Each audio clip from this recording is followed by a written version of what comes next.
Awesome.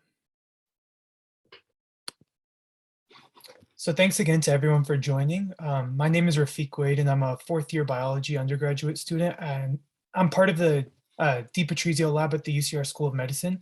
And our research focuses on the endocannabinoid system and its effects on adipose tissue and obesity as a potential target for obesity treatment. So I'll just start by giving a brief summary of what the endocannabinoid system is. So by definition, the endocannabinoid system is a highly conserved group of neuromodulators that regulate pain, appetite, mood, and memory. And it's composed of the endogenous cannabinoids, the cannabinoid receptors, and the enzymes that are responsible for synthesis and degradation of the cannabinoids. And the cannabinoid receptors are the primary target for delta-9 THC, which is the main intoxicating component of cannabis.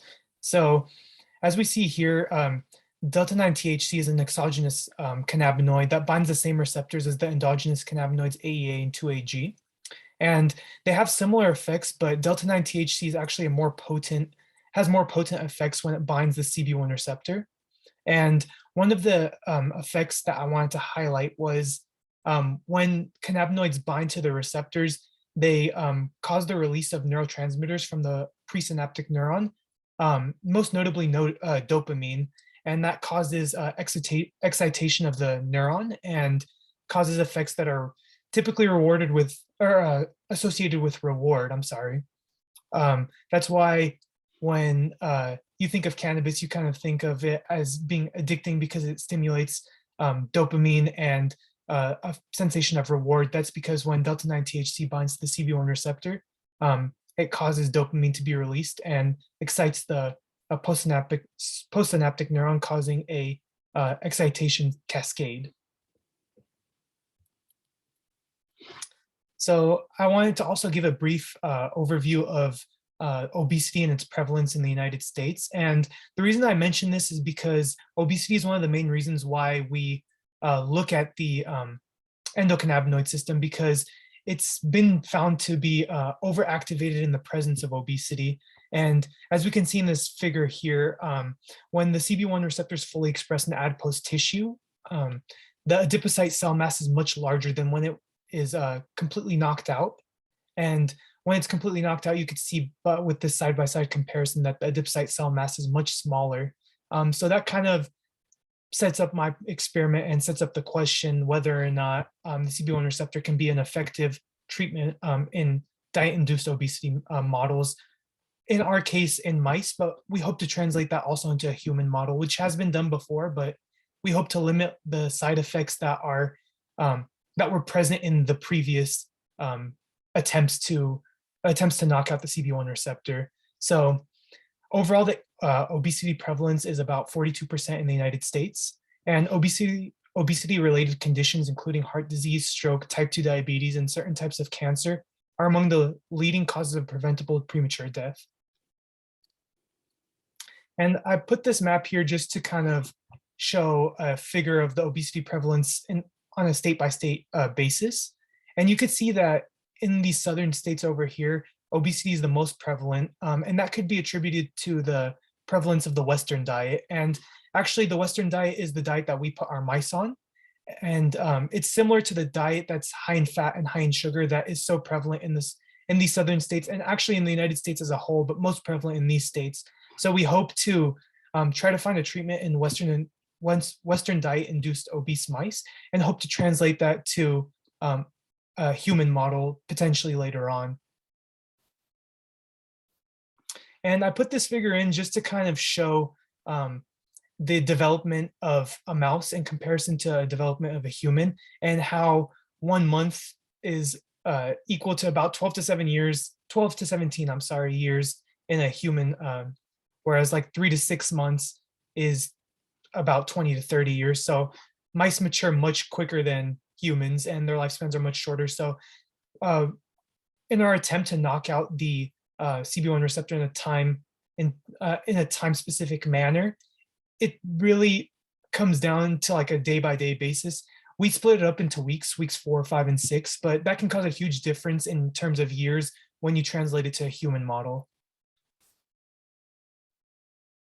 So Our research purpose is on the basis, kind of what I alluded to earlier. It's on the basis of previous studies that showed that endocannabinoid levels are elevated during diet-induced obesity, and that kind of sets up the question whether or not it serves as a novel therapeutic target. So most specifically, the cannabinoid receptor type 1 is responsible for the appetite stimulating effects that occur when the endocannabinoid system is activated.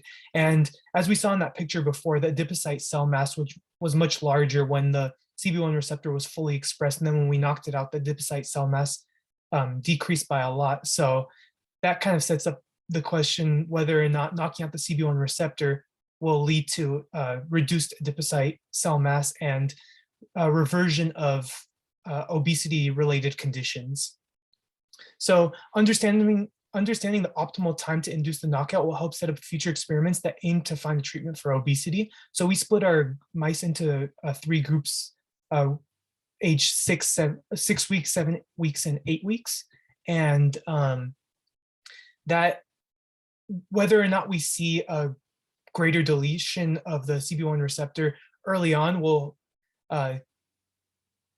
allow us to find out when the optimal time to delete the CB1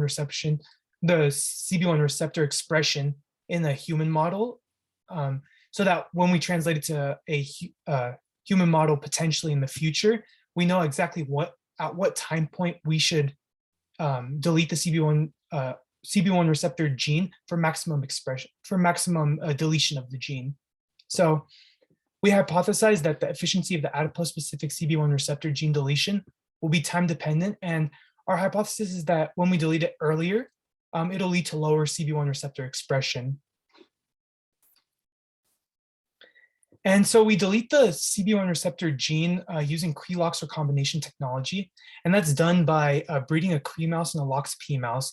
So basically what a Cre mouse is a mouse that expresses the Cre gene next to a promoter sequence in adipose tissue only, and it doesn't express that in any other tissue types. Whereas the Lox-P mouse expresses our target gene in all cell types, and it also has these 2 Lox-P sites on the borders of the target gene. And when we breed these two, the Cre gene and the target gene, which is in this case the CB1 receptor gene, when they're expressed in the same tissue, the Cre gene will act on the target gene through activation of tamoxifen, and it'll cut the target gene out and produce a conditional knockout only in the target tissue, because the Cre gene is only expressed in the target tissue, which is the adipose tissue. So by breeding these 2 mice, we hope to selectively knock out the target gene in only adipose tissue and see what its effects are in adipocyte maturation. So just an overview of the methods that we conduct. In the beginning, we collect tail clippings from a diet-induced obese mouse model at 4 to 6 weeks of age, and this serves as our positive control. This is without any treatment, any knockout, or any tamoxifen injection. So the CB1 receptor is fully expressed at this time point. And then we use these DNA samples for PCR, in which the DNA sequences from the tail clippings containing the gene sequence of interest will be amplified in order to create a DNA library, which we'll use for comparison later. We then separate the amplified DNA sequences through gel electrophoresis. And as I mentioned earlier, we inject tamoxifen at 4 to 6 weeks of age and collect adipose tissue to measure expression of the CNR1 gene, which encodes the CB1 receptor, using quantitative PCR 2 weeks later. So the times we're directly examining the adipose tissue is during weeks 6, 7, and 8, but we're inducing the knockout at weeks 4, 5, and 6, and also collecting the tail clippings so that we can use that as a positive control and a reference point to see whether the CB1 receptor gene expression is lowered when we induce the knockout. So these are just some preliminary results.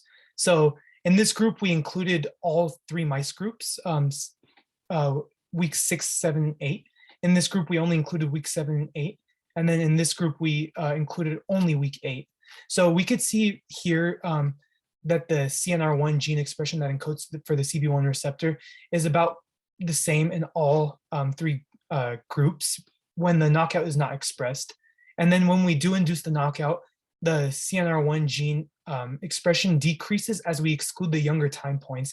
So that actually refutes our hypothesis and shows that the CB1 receptor gene deletion is more efficient in later time points as opposed to what we thought it would be more efficient at earlier time points.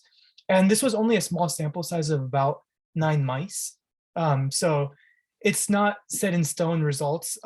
We just wanted to see if it would validate our hypothesis with just a small sample size. So we hope to conduct this same procedure on a larger sample size and see if we get the same results. But these were just our preliminary findings, and we hope to continue more of the same and see whether or not our data is supported or our hypothesis in fact refuted.